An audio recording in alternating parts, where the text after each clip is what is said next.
students, it's our worksheet number 10 for class 9th, scheduled to be done on 28 July 2020. It's our comprehension based on literature.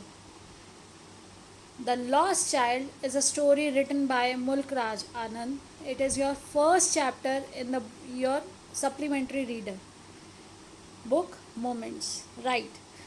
Now we have to read the passage as well. If we are supposed to find the answers only, then we can do scanning, or we can just go through the questions and find the respective answers. But there is need to understand the passage as well. बेटा, हम लोगों को ये जो chapter दिया गया है, ये आपकी सप्लीमेंट्री रीडर जो आपकी मोमेंट्स बुक है उसका फर्स्ट चैप्टर है. और लिटरेचर पैसेज इसीलिए बनाया गया है और स्पेशली ये उसकी समरी पर बनाया गया है. ये समराइज़ किया गया है उस चैप्टर को, तो इसीलिए कि ताकि आपका वो चैप्टर भी रिवाइज हो जाए, आपका लिटरेचर भी साथ साथ प्रिपेयर हो जाए, और आप अपने क्वेश्चन पेपर के फर्स्ट सेक्शन, रीडिंग सेक्शन, जिसमें आपको पैसेज का मीनिंग, पैसेज में अपने क्वेश्चंस के आंसर फाइंड आउट करने, आपको जैसा बताया था कि जो सिलेबस है, out of 12 question there will be MCQs, and out of 12 questions we have to answer 10 questions. तो आपको जो 12 क्वेश्चन दिए जाएंगे 1 मार्क ईच होंगे, उसमें से 10 क्वेश्चन के आंसर आपको करने हैं और वो MCQs होंगे. तो कैसे हम सही आंसर को फाइंड आउट कर सकते हैं इजीली, ये हमने इसमें सीखना है, और साथ ही साथ अपना चैप्टर भी प्रिपेयर करना है. इसलिए हम लोग इस पैसेज को भी समझेंगे, देन क्वेश्चंस के आंसर्स करेंगे. अगर सिर्फ पेपर में आपको पैसेज पढ़ के आंसर करना है तो आप पहले क्वेश्चंस पढ़ के उसके आंसर तब भी ढूंढ सकते हो कि फर्स्ट क्वेश्चन का आंसर, फर्स्ट 2 लाइन, और कैसे आप अपने उसको मीनिंग को ढूंढते हुए आप निकाल सकते हो. लेकिन द फोरमोस्ट जो ज़रूरी है सबसे, कि आपको पैसेज को समझना आना चाहिए. The lost child is a story written by Mulk Raj Anand. In this story, a child visits a village fair with his parents. He is happy and excited. Fascinated by toy shops on the way, he demands for them but receives a cold stare of refusal by his father. देखिए बेटा, ये जो lost child है, इसके जो लेखक हैं वो है मुल्क राज आनंद जी. और आपका जो चैप्टर है इसमें क्या है, बच्चा एक गांव के मेले में जाता है. गांव में आपकी तरह मॉल्स और ये सब नहीं है, तो अभी हमने पहले भी देखा था चैप्टर में. तो अब वहाँ पर जब आपको फेयर में जा रहा है बच्चा, तो फेयर में हमें क्या क्या चीज़ें देखने को मिलेंगी, वो बच्चे रोज़ नहीं देखते मार्केट एरिया जो आप लोग यहाँ आराम से सिटीज़ में देखते हैं. तो बच्चे को जब वहाँ दिखाई दे रहा, वो अपने पेरेंट्स के साथ फेयर में गया, मेले में गया, वो बहुत खुश है और बहुत एक्साइटेड है, क्योंकि वो फर्स्ट टाइम वहाँ जब जा रहा है तो उसने वो जो बातें सुनी है, और जो झूले और जो अच्छी अच्छी चीज़ें, फ्लावर्स और स्वीट्स, ये सारी चीज़ें जो भी उसने अपने दोस्तों से सुनी थी, वो सब आज उनको एक्सपीरियंस करने वाला था. तो fascinated by toy shops on the way, तो अट्रैक्ट हो रहा है वो अलग अलग चीज़ों से. ही डिमांड्स फॉर देम, जैसे आप मांगते हो कि मुझे ये चाहिए, मुझे वो चाहिए, मम्मी पापा से मांगते हो, इस तरह से बच्चे ने भी मांगा. But receives a cold stare of refusal by his father. लेकिन उसके पापा ने मना कर दिया कि नहीं. जब उन्होंने इस तरह से उसे देखा, जैसे मम्मी पापा कई बार आपको आंखों से ही बोलते हैं, तो आपको पता चल जाता है बिना शब्दों के कि नहीं, ये बात सही नहीं है, वो हमें इस चीज़ के लिए परमिशन नहीं देंगे. Then they pass through a mustard field, there he is mesmerized by the nature. Finally they reach the fair. There he is attracted to a sweet meat seller, a flower seller, a balloon seller and a snake charmer. तो यहाँ पर जब वो जाता है, जब वो पास कर रहे हैं, तो वो सरसों के खेत के बीच में से जा रहे हैं, वो नेचर की ब्यूटी को देखकर अट्रैक्ट हो रहा है. फाइनली वो वहाँ पहुँच जाते हैं फेयर में. तो देखिए, जब वो फेयर में पहुँचे तो वहाँ वो सब चीज़ें एक एक करके स्टॉल्स लगे हैं, जो उसको अलग अलग स्टॉल्स, उसको वो सेलर्स वहाँ खड़े हैं, वो अट्रैक्ट कर रहे हैं. उनकी साउंड उसको कहीं ना कहीं अट्रैक्ट कर रही है, वो चीज़ों के कलर्स उसको अट्रैक्ट कर रहे हैं. तो वो फ्लावर्स को, बैलून्स को और स्नेक चार्मर को देखना चाहता है. वो स्नेक चार्मर क्या है, जो सांप को लेकर सपेरा वो बीन बजा के उससे करता है, उसे पकड़ के रखता है. तो वो जो डांस फॉर्म में वो आपको दिखा रहा होता है. He murmurs while asking for everything, but he knows that he will be refused. अब मर्मर्स क्या है, वो बड़बड़ाता है जब वो चल रहा है, वो बोल रहा है, बोलते बोलते वो पेरेंट्स को, नहीं मुझे अच्छा ये ले दो, अच्छा मुझे वो ले दो, जैसे आप लोग करते हो अगर मार्केट से निकल रहे हो। लेकिन फाइनली उसे पता है कि उसे उसमें से कुछ नहीं मिलने वाला, पेरेंट्स ने उसके लिए मना कर दिया। So without waiting for any answer he keeps moving forward. वो आंसर के लिए वेट नहीं कर रहा है, वो एक चीज़ देखता है तो बोलता है, दूसरी चीज़ देखता है तो वो उसके लिए अपनी डिमांड रखता है। Then he comes near a roundabout where he gathers courage and boldly requests for it. अब वो एक झूले के पास पहुंच गया, राउंड अबाउट एक झूला है, और बेटा जब झूले के पास पहुंचा तो बस अब वो अपने आप को रोक नहीं पाया, और किसी तरह उसने साहस करते हुए उसने ये कोशिश की, पूरे करेज के साथ बोल्डली उसने जब ये कहा कि मुझे ये झूले पे झूलना है। बट अलास, यहाँ पे क्या हुआ, लेकिन अब ऐसा क्या हो गया, his parents were not there, he is lost.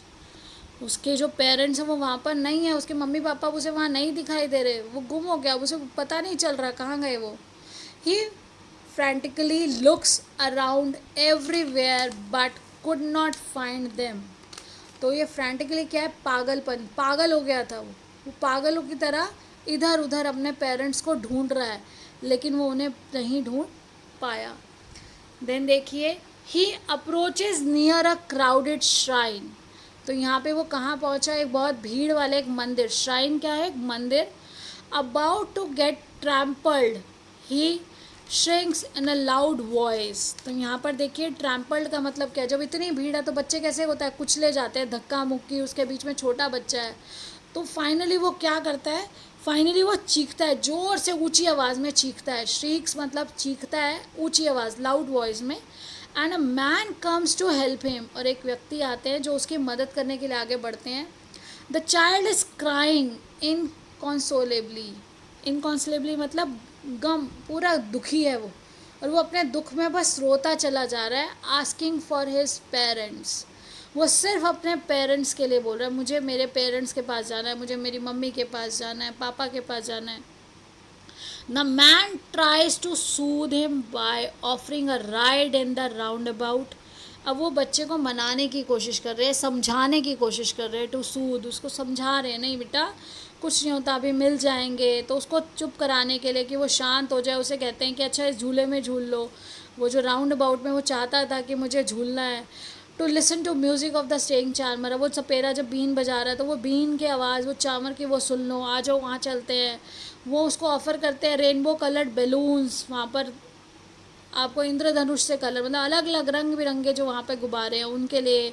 एक garland to put around his neck, उन्होंने कहा कि उसे फ्लावर्स बहुत ज़्यादा अच्छे लग रहे थे, तो अब एक माला लेते हैं, गार्लैंड है माला, आपके गले में डालते हैं। A gift of sweets to, उसको गिफ्ट भी ऑफ़र कर, वो स्वीट्स का गिफ्ट ऑफ़र कर रहे हैं कि चलो मिठाई खा लो। बट देखिए ये कैपिटल्स में लिखा है बट, लेकिन द चाइल्ड रिफ्यूजेज एवरीथिंग, लेकिन उस बच्चे को कुछ भी नहीं चाहिए अब, जो पहले इन सभी चीज़ों की डिमांड कर रहा था अब उसे कुछ नहीं चाहिए।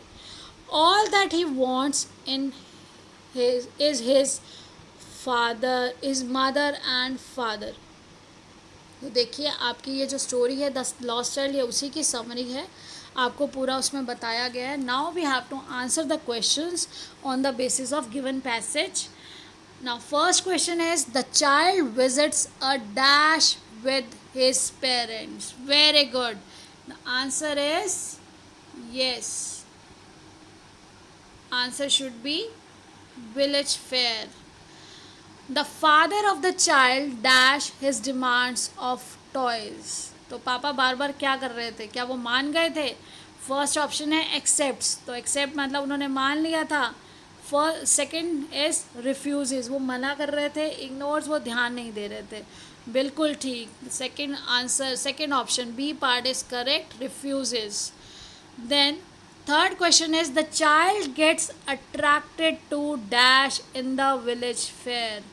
तो बेटा उसका अट्रैक्शन कहाँ कहाँ था, वो फैसिनेट हो रहा था किसके लिए? The sweet meat seller, a balloon man, a flower seller, all of them. तो देखिए अगर हम ऊपर देखते हैं तो ये सभी वहाँ पर ये सभी से अट्रैक्टेड था वो। देखिए there he is attracted to a sweet meat seller, a flower seller, balloon seller and snake charmer. So the answer is yes, very good. The answer is all of them. Right. Finally, question number 4. Finally, he gathers courage and boldly requests for. तो अब उसने करेज किया, उसने पूरा साहस किया और उसने अपने साहस के साथ क्या बोला, क्या चाहिए उसे. म्यूजिक ऑफ स्नेक चार्मर, क्या वो म्यूजिक वो सुनना चाहता था. Ride in the round about, balloons, sweets. Yes, very good. He wanted to have ride in the roundabout. He feels dash after getting lost. अब देखिए बेटा उसे कैसा लग रहा होगा अगर आप मेले में गए, आप मार्केट में कहीं भी गए और आप मम्मी पापा से बिछड़ गए तो उसे कैसा लग रहा होगा. फर्स्ट है पार्ट डिलाइटेड. डिलाइटेड क्या है? डिलाइट मीन्स होता है हैप्पी. तो क्या वो हैप्पी था?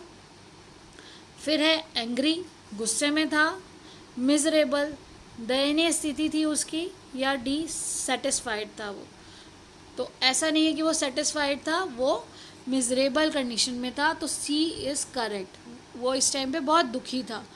6th question is the man offers the child. अब वो जो मैन था जो उसको समझाने आए टू सूद हिम, उन्होंने उसको क्या क्या ऑफर किया. तो देखिए फर्स्ट ऑप्शन है ride in the round about, a rainbow coloured balloon, sweets and all of these.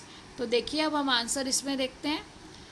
Yes तो देख यहाँ पे वो जो मैन है उसने क्या किया, उसने सूद करने के उस बच्चे को समझाने के लिए ऑफर किया round in the roundabout, ride in the roundabout, to listen music of the snake charmer, rainbow colored balloons, garland or sweets. It means he offered him all of these. Yes, very good. Now next question is which part of speech does the word inconsolably belong to. तो ये बेटा देखिए इसका मतलब क्या है. गम के साथ वो रो रहा था तो उसकी जो एडवर्ब है उसको और ज़्यादा इन्हांस किया गया है. जो वर्ब वो काम कर रहा है तो कैसे काम कर रहा है. तो आप देखिए ऊपर यहाँ पे इनकॉन्सोलेबली है. कहाँ पर इनकॉन्सोलेबली है? जब उसके पेरेंट्स उससे गुम गए, वो गुम हो चुका है, मम्मी पापा नहीं मिल रहे. The child is crying inconsolably asking for his parents. तो यहाँ पर क्या है, गम के साथ पूछ रहा है. गम के साथ, ऐसे नॉर्मल नहीं पूछ रहा है, गम के साथ पूछ रहा है. तो यहाँ पे देखिए अब हमारे फिगर ऑफ जो हमारे पार्ट्स ऑफ स्पीच है. प्रोनाउन होता है जब आप सर्वनाम जिसे बोलते हैं, नाउन के किसी नाम की जगह यूज़ होता है. एडजेक्टिव होता है किसी की विशेषता बता रहा है. तो यहाँ पर विशेषता भी किस चीज़ की बताई जा रही है? किसी व्यक्ति, किसी नाउन या प्रोनाउन की विशेषता नहीं बताई जा रही है, किसी काम की विशेषता बताई जा रही है. तो वर्ब है एक्शन वर्ड, यानी कि क्या काम हो रहा है. एडवर्ब है जो काम हो रहा है उसकी विशेषता बताना, तो उसको सिग्निफाई करता है, उसके अंदर एक एडिशन देता है. तो एडवर्ब क्या हो जाएगा बेटा? ये इनकॉन्सोलेबली इज एडवर्ब. तो इसका क्या आंसर है? Adverb. Then question number 8 is why do you think the child is crying after getting lost. अब आप बताइए कि वो जो बच्चा है वो क्यों रो रहा है. जब वो गुम हो गया तो क्यों रो रहा है? He is missing his parents. He realizes the worth of his parents. He wishes to be reunited with them. All the options. तो बेटा वो रो रहा है क्योंकि वो मिस कर रहा है कहाँ चले गए मम्मी पापा. अब उसे रियलाइज़ हो रहा है कि सबसे बड़ा गिफ्ट जो है मेरा लाइफ का वो क्या है? मेरे पेरेंट्स हैं. अब उसे कोई गिफ्ट नहीं चाहिए. Now he only wishes. अब थर्ड जो इसका देखिए, A part he is missing his parents. Yes, he is missing his parents. Second part is he wishes to be reunited with them. Yes, he wishes to be reunited, यानी दोबारा मिलना चाहता है, बस अपने मम्मी पापा के पास वापस जाना चाहता है. The third option is he realizes the worth of his parents. अब उसे अपने पेरेंट्स की कीमत पता चली कि yes, what is the importance of his parents in his life. And the option D is all the options. Yes, we must tick on option number D. All the options are correct. And now it is the end of this worksheet, and I hope you understood the chapter as well as the understood summary that, and you must read the chapter from your book as well, and you understood all the questions as well as answers. Please, if you like the video, please share it with other students and subscribe the channel as well. बेटा, अगर आप इस video को आपको समझ आया, आपको पसंद आई, तो प्लीज़ इसे लाइक करिए, शेयर करिए अपने दूसरे दोस्तों के साथ, ताकि उन लोगों को भी इससे बेनिफिट मिले, वो भी इसे पढ़ सके। और सब्सक्राइब कर दीजिए ताकि वीडियो अपलोड होते ही आपके पास नोटिफिकेशन आ जाए और टाइमली आप अपना काम कर सकें। Stay blessed, stay safe, stay blessed, keep learning. Thank you so much.